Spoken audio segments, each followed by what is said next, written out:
Macmillan sofreu de alucinações bizarras que foram interpretadas por locais como efeitos fantasmas da montanha. Ele pensou ter visto soldados vindo ajudar Zeller e Janet, ouviu pessoas com cachorro, avistou cavalos soltos e um militar a cavalo na neve. Só depois, ao descansar no acampamento, percebeu que tudo aquilo era fruto de sua imaginação. O suposto soldado era na verdade John Cooper, e que já estava sem vida. Por quase meio século, uma câmera Nicomat, levada por uma montanhista americana com o nome de Janet Johnson, ficou perdida e se manteve preservada no gelo em grande altitude no Monte Aconcagua. Poderia a descoberta desta câmera fotográfica ajudar a esclarecer o que houve nos misteriosos últimos momentos de vida de Janet e Cooper no Monte Aconcagua, há 50 anos atrás? Quer saber o final dessa história e como tudo aconteceu? Deixa seu like e vamos nessa! Janet Johnson era montanhista e professora de 36 anos da cidade de Denver, Estados Unidos da América, e que participou da fatal expedição ao Aconcagua do ano de 1973. Somente no ano de 1975, portanto 2 anos após o misterioso óbito de Janet na montanha, que seu corpo foi finalmente encontrado. Ela estava deitada de costas no gelo da neve. No entanto, a câmera não permaneceu exatamente onde caiu. O glaciar polonês foi se movendo, diminuindo e se deslocando ao longo dos anos, empurrado pela gravidade e pelas variações climáticas. Mas num radiante dia de fevereiro de 2020, auge do verão argentino, a câmera de Janet repousou sobre um penitente baixo, como um artefato exposto num altar de gelo. Coube a Marcos Calamaro, um jovem carregador, levá-la de volta ao acampamento, dando início a uma possível descoberta do que havia acontecido. O mundo inteiro das montanhas aguardava por respostas. Enquanto esperamos o resultado das fotos reveladas, voltaremos ao passado, quando tudo começou. Em 20 de janeiro de 1973, uma expedição de 8 montanhistas americanos e 2 latinos estavam determinados a alcançar o cume do Monte Aconcagua na Argentina. Com 6.961 metros de altitude, é a montanha mais alta do hemisfério ocidental. Entre os componentes do grupo havia um cientista da NASA, John Cooper, uma mulher, Janet Johnson, o guia da expedição, Miguel Alfonso, o líder do grupo, Carmi Dafoe e os demais personagens que serão citados adiante. Contando com o apoio de mulas, os 10 montanhistas percorreram uma distância de 40 quilômetros até chegar à Casa de Piedra, uma construção de pedra situada no encontro dos rios Vacas e Relinchos. No dia posterior, a equipe alcançou o acampamento base, uma área desprovida de vegetação e coberta por destroços, localizada em um vasto vale a aproximadamente 4.300 metros de altitude. Atualmente, na temporada de montanhismo, transforma-se em uma vila bastante movimentada. Naquele ano de 1973, entretanto, apenas os alpinistas norte-americanos ocupavam o local. O grupo planejou escalar a montanha pela perigosa rota que fica no lado nordeste do Aconcagua, conhecida como a Geleira Polonesa. Batizada com este nome porque foi um grupo polonês os primeiros a chegarem no cume utilizando esta mesma rota. No diário que escreveu, Cooper relatou a beleza incomparável de uma paisagem endurecida como cimento. Também registrou que Eubank, o médico do grupo, já se encontrava enfermo. O guia Alfonso contratou Roberto Bustos, um montanhista de 25 anos que também era universitário, para gerenciar o acampamento base. Hoje aposentado como professor de geografia em Buenos Aires, Bustos recorda sua impressão inicial da equipe. Abundância de equipamentos de ponta, mas uma convivência que parecia conturbada. Faltava um verdadeiro espírito de equipe, relatou Bustos. Eu pensava, estou por conta própria. Cada um precisava se virar sozinho. Na minha visão, eles não tinham experiência suficiente para enfrentar uma montanha tão imponente e peculiar quanto o Aconcagua. Apesar de conhecer bem os desafios da montanha, Alfonso foi limitado à função de guia, encarregado apenas de apontar a rota. A liderança cabia a Dafoe, tendo Petrosky, seu colega de Portland, como segundo no comando. Em seguida vinham Eubank, responsável pela parte médica, e Shelton, que atuava como intérprete de Alfonso. Por fim, Zeller, Macmillan, Cooper e Janet integravam o grupo sem funções específicas. Assim como hoje, alcançar o topo naquela época exigia vários dias de subidas e descidas para transportar equipamentos e se adaptar à altitude. A equipe levava suprimentos até o Campo 1, a 5.000 metros de altitude, mais alto que qualquer ponto do território continental dos Estados Unidos, e retornava ao acampamento base ao anoitecer. O percurso era ainda mais complicado pelos penitentes, que eram grandes lâminas de gelo formadas pelo sol, que podiam chegar a 2 metros e eram tão firmes que o grupo os apelidou de monstros brancos. A subida até o Campo 2, a cerca de 5.500 metros, levou 7 horas. No diário, Cooper desabafou que, entre gelo, pedras soltas e a altitude, ficou exausto. Ele também comentou sobre os companheiros. Elogiou Bill Zeller, um policial especialista em digitais, por carregar 36 quilos até o Campo 1 e ainda buscar água depois. Enquanto isso, Cooper descansava em seu saco de dormir, reconhecendo que alguns faziam mais esforço que outros. Já sobre Janet Johnson, Cooper escreveu que ela quase não colaborava e parecia obcecada em chegar ao topo, mesmo que dependesse dos demais para isso. A expedição foi afetada pela altitude. 3 integrantes, incluindo o líder Dafoe, ficaram no Campo 1, enquanto outros 5, entre eles Janet, Cooper e Alfonso, seguiram para o Campo 2. Cooper estava desanimado, chegando a escrever que voltaria atrás se pudesse. Mesmo assim, avançaram com esforço e chegaram no Campo 3, protegido por rochas na base da geleira polonesa, a cerca de 5.900 metros. Uma tempestade os forçou a parar, o que acabou proporcionando um dia de descanso. Depois o tempo abriu, criando a chance ideal para tentar o cume. Zeller relatou depois que o grupo acreditava que a escalada levaria o dia todo, mas a parte baixa da geleira parecia segura. Sem fendas, inclinação moderada e neve firme para os crampons. No entanto, após um café da manhã tardio, Petrosky perdeu a coordenação e teve dificuldade até para calçar os crampons. Os colegas suspeitaram de um edema cerebral de alta altitude, condição grave. Alfonso desceu com Petrosky até o acampamento base, deixando a equipe dividida. Partiram o líder, o vice, o médico, o intérprete e o guia. Restaram apenas Cooper, Janet, Zeller e Macmillan, todos inexperientes em altitudes tão extremas e praticamente desconhecidos entre si. Acima deles, a geleira polonesa se erguia até onde a vista alcançava. O dia estava claro e ensolarado, e eles abriram as jaquetas enquanto subiam usando crampons, machados de gelo e mochilas leves.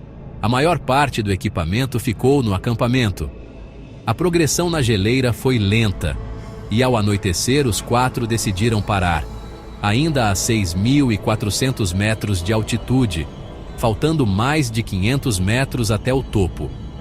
Cavaram um pequeno abrigo na neve com as piquetas, mas sem sacos de dormir, deitaram-se sobre mantas térmicas de emergência, conhecidas como papel de bala. Durante a noite fria e apertada, Janet e Zeller acabaram saindo do buraco e ficaram sentados do lado de fora, tremendo de frio. O vento trazia neve fina do cume, entupindo a entrada do abrigo e cobrindo as pernas de Cooper, que foi desenterrado por Janet pouco antes do amanhecer.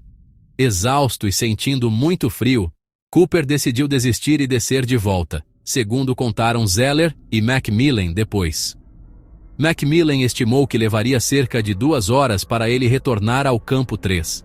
Zeller contou a um jornal local que Cooper parecia lúcido e habilidoso, sem sinais de confusão, e que não havia motivo para duvidar de sua capacidade de descer, já que o acampamento não estava tão distante. No entanto, Cooper nunca conseguiu chegar. Faleceu na geleira. Pouco tempo depois, Janet Johnson teria o mesmo destino. Após a descida solitária de Cooper, Zeller, Macmillan e Janet prosseguiram na escalada, avançando devagar e tirando fotos pelo caminho. Chegaram ao ponto mais alto da geleira polonesa, onde ela se conecta a uma crista que leva ao cume. Quando anoiteceu novamente, a neve na crista estava alta e difícil. Os dois avançavam devagar, revezando-se para abrir caminho, dando cerca de 25 passos por vez. Mesmo já avistando o cume, perceberam que Janet, a professora, havia sumido. Macmillan relatou, semanas depois, que procuraram por ela, chamaram seu nome, até que ele encontrou seu machado e concluiu que não poderia estar longe. Ela estava a uns 30 metros fora da trilha, deitada na neve. Ao encontrá-la, ouviram-na dizer com voz fraca: "Meu nome é Janet Johnson. Não me faça sofrer. Só me deixe aqui para congelar." Zeller contou que se prendeu a Johnson com uma corda, enquanto Macmillan afirmou que Zeller apenas a segurou pelo braço. Zeller disse que os três ficaram juntos e acamparam mais uma noite. Já Macmillan relatou que seguiu na frente e passou a noite sozinho. Na manhã seguinte, os relatos coincidem. Janet não conseguia mais se levantar, com as mãos inchadas e escuras. Segundo Macmillan, eles a prenderam com cordas em 3 pontos para ajudá-la a ficar de pé e a guiaram por uma fenda na geleira. Eles voltaram à caverna de neve onde haviam visto Cooper pela última vez e encontraram alguns pertences dele, incluindo seu sinalizador. Macmillan disparou o sinal às 7 da manhã, mas escreveu que, apesar da tentativa de socorro, ninguém apareceu. Como Janet demonstrava estar um pouco melhor, decidiram que Macmillan desceria sozinho para buscar ajuda, seguindo o mesmo trajeto que Cooper deveria ter usado no dia anterior.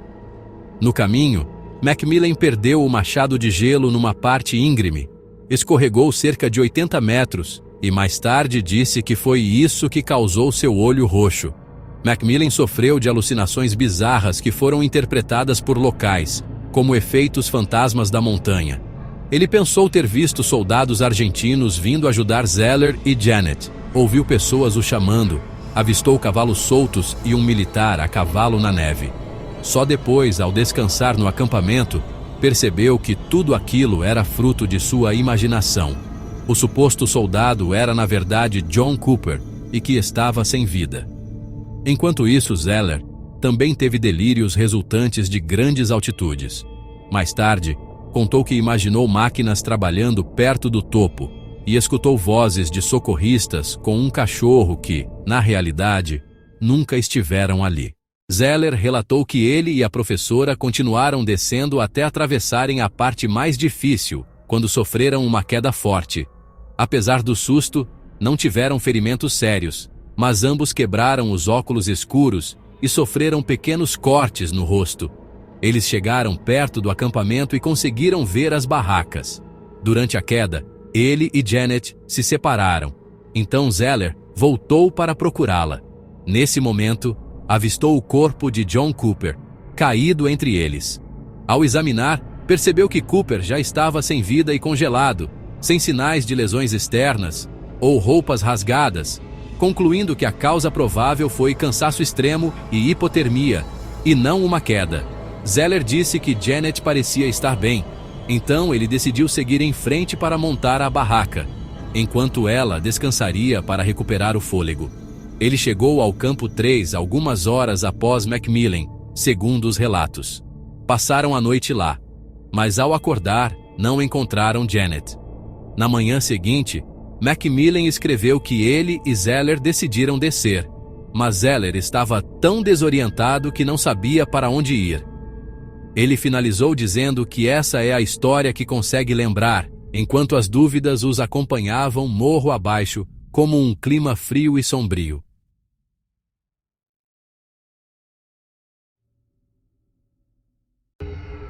Shelton relatou que observava a geleira polonesa com binóculos, na expectativa de localizar os 4 alpinistas que ainda estavam na montanha, mas viu apenas 3 e depois somente 2. Ele recordou ter subido às pressas, junto com Alfonso na esperança de oferecer ajuda. No caminho, encontraram Zeller e Macmillan, descendo em sua direção. Shelton destacou a intensidade daquele instante. 4 haviam subido a geleira, mas apenas 2 estavam voltando. Jornais locais e agências de imprensa divulgaram relatos às pressas, muitas vezes recheados de suposições e informações infundadas. A notícia levou algum tempo para alcançar o mundo fora da montanha. As famílias dos envolvidos começaram a ser notificadas. No estado americano do Kansas, terra natal de Cooper, um periódico noticiou que ele havia falecido após supostamente cair em uma fenda profunda no topo da montanha durante uma nevasca com visibilidade zero. Em Buenos Aires, a Embaixada dos Estados Unidos redigiu um comunicado ao Departamento de Estado, buscando conter a propagação de boatos e equívocos. Na base do Aconcagua, Alfonso e os alpinistas americanos que sobreviveram foram detidos para prestar depoimento. Em Mendoza, um juiz foi nomeado para acompanhar o caso, junto com um investigador da polícia. As autoridades trataram o episódio como uma apuração de possível homicídio culposo. Até mesmo o governo dos Estados Unidos reconheceu a suspeita. Segundo registros da embaixada, manter o inquérito em aberto era um procedimento padrão, uma forma de assegurar que qualquer indício de conduta criminosa fosse devidamente descartado. Na Argentina, o juiz Victório Miguel buscava compreender a causa do óbito de John Cooper e Janet Johnson. Sem os corpos, era impossível chegar a conclusões definitivas.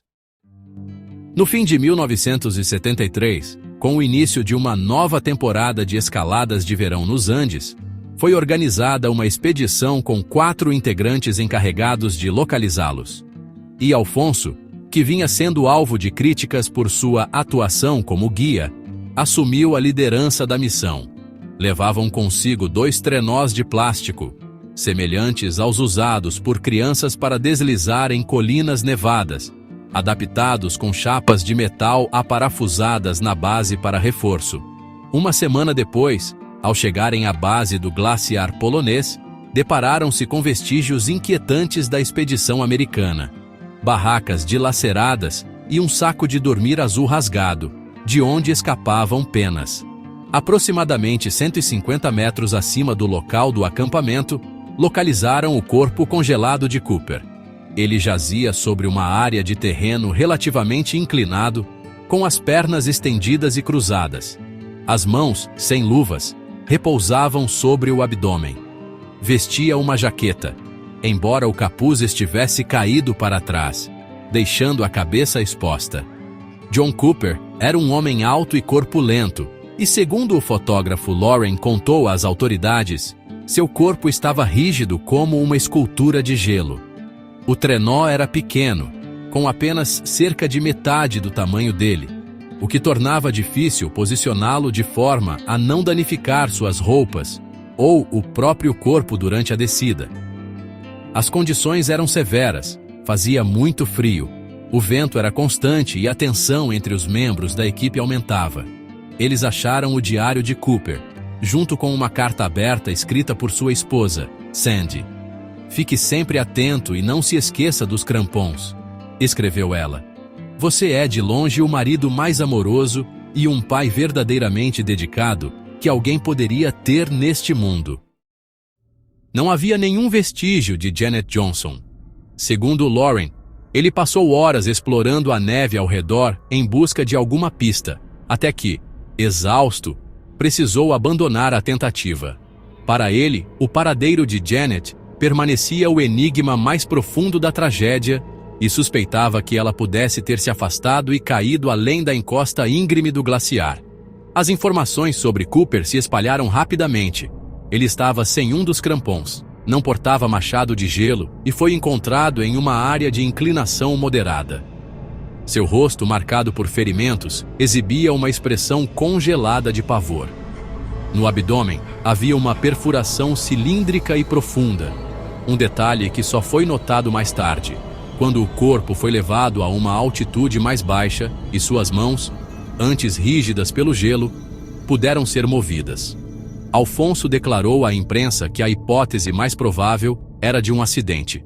No entanto, ponderou que, se Cooper tivesse realmente caído sobre seu próprio machado de gelo, o impacto precisaria ter sido extremamente forte, considerando o volume de roupas que usava e a gravidade do ferimento. Atendendo ao desejo da família, o corpo de Cooper foi levado de volta ao Kansas. Chegou em um caixão metálico, acondicionado dentro de uma caixa de madeira simples. O enterro ocorreu no solo gelado de dezembro, em Eldorado. Os resultados da autópsia completa foram mantidos sob sigilo por ordem judicial. No entanto, o juiz autorizou a liberação da página inicial do relatório, que apontava a causa do falecimento. Não foi hipotermia. Não foi edema pulmonar. Tampouco a estranha perfuração no abdômen, que atravessara 5 camadas de roupas. A causa oficial: traumatismo crânioencefálico. O juiz fez apenas uma observação pública. Precisamos do corpo de Janet Johnson. Era 9 de fevereiro de 1975. O jovem colombeiro estava escalando no Aconcagua, ao lado de seu pai, Ernesto, e de Guilhermo Vieiro, ambos montanhistas experientes na montanha. Uma forte tempestade os obrigou a interromper a tentativa de alcançar o cume. Diante disso, optaram por descer pela geleira polonesa. Eles estavam familiarizados com os acontecimentos do passado e sabiam que o corpo de Janet Johnson ainda poderia estar perdido naquela região. Durante a descida, Colombeiro notou algo avermelhado à sua esquerda. O objeto estava parcialmente encoberto por neve recente e pelos penitentes, as colunas de gelo típicas do Aconcagua, que dificultam a visibilidade na área. Encontraram Janet Johnson deitada de costas. Seu rosto, marcado pela ação do tempo e de 2 anos exposta ao ambiente hostil da montanha, apresentava ferimentos em 3 regiões distintas. Fragmentos de ossos brancos eram visíveis no nariz, testa e queixo, onde a pele restante se desprendia como uma aba fina. Haviam manchas escuras tanto no rosto quanto na jaqueta. Um dos pés estava sem crampon. Cordas estavam enroladas e embaraçadas ao seu redor. As mãos estavam desprotegidas, sem luvas. A jaqueta leve que usava permanecia aberta. Seu machado de gelo não foi encontrado. A descoberta e o relato do que havia ocorrido foram rapidamente divulgados pela imprensa de Mendoza, acompanhados das imagens impactantes registradas no local. Segundo os relatórios, o corpo de Janet Johnson foi localizado a apenas 20 metros de distância de onde Cooper havia sido encontrado. No dedo de Janet, encontraram um anel com uma pedra marrom opaca. O objeto foi retirado com cuidado e entregue a Allen Stack, um alpinista norte-americano. Em abril de 1975, Stack enviou o anel para Abrahamson, irmã da Janet. Não localizamos nenhum de seus equipamentos, nem a câmera, escreveu. O anel foi o único pertence da expedição que a família de Janet Johnson recebeu em 5 décadas. Uma equipe formada principalmente por policiais de Mendoza, com experiência em montanhismo, foi responsável por resgatar o corpo de Janet Johnson. A autópsia da Janet chamou atenção principalmente pelos traumas em seu rosto. O osso era visível em 3 regiões diferentes. Daniel Araújo, que participou do exame como assistente do legista Dr. Carlos De Sico, recorda-se de cortes profundos em uma de suas botas, o que lhe causou a impressão de que ela poderia ter sido agredida violentamente. O laudo, acompanhado por fotografias, foi entregue ao juiz. Assim como no caso de Cooper, a causa oficial da morte foi registrada como traumatismo crânioencefálico, uma lesão grave no cérebro. Araújo, que à época era estudante de medicina e hoje atua como neurocirurgião em Mendoza, nunca esqueceu o que viu durante aquelas autópsias. A imagem de Cooper o marcou profundamente. Uma fratura no crânio e, acima de tudo, uma perfuração circular e precisa no abdômen. A ferida, semelhante a um orifício de bala, era tão profunda que alcançava a coluna vertebral. Araújo sempre suspeitou que aquilo pudesse ter sido causado por um parafuso de gelo. Por grande parte de sua vida, foi assombrado pelas lembranças desses exames. Eles foram assassinados, afirmou com convicção. Ferimentos como aqueles não podem ter sido auto-infligidos. A imprensa, no entanto, segundo o jornal Los Andes, em certos círculos forenses, o caso parecia ter indícios de crime, embora nenhuma acusação formal tenha sido feita pela polícia.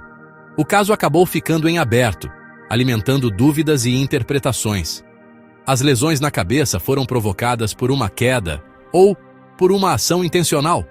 Talvez a verdade nunca venha à tona, publicou o Los Andes. Qualquer apuração oficial sobre o que realmente aconteceu na expedição americana acabou sendo deixada ao domínio da imaginação popular. O mistério permaneceu congelado no tempo, sem resolução. Janet Johnson foi sepultada em um pequeno cemitério dedicado a montanhistas, próximo ao ponto de partida da trilha para o Aconcagua.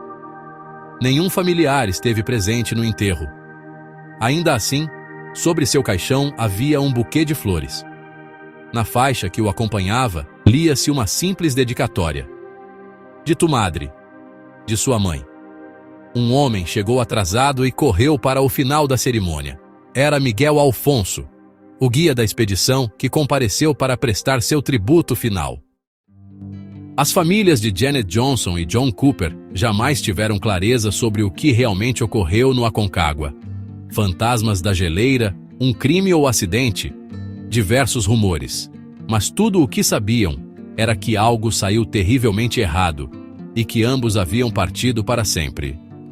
O juiz Victório Miguel jamais se manifestou publicamente sobre o caso. Pouco antes de seu falecimento, em 2022, foi abordado por um jornalista local.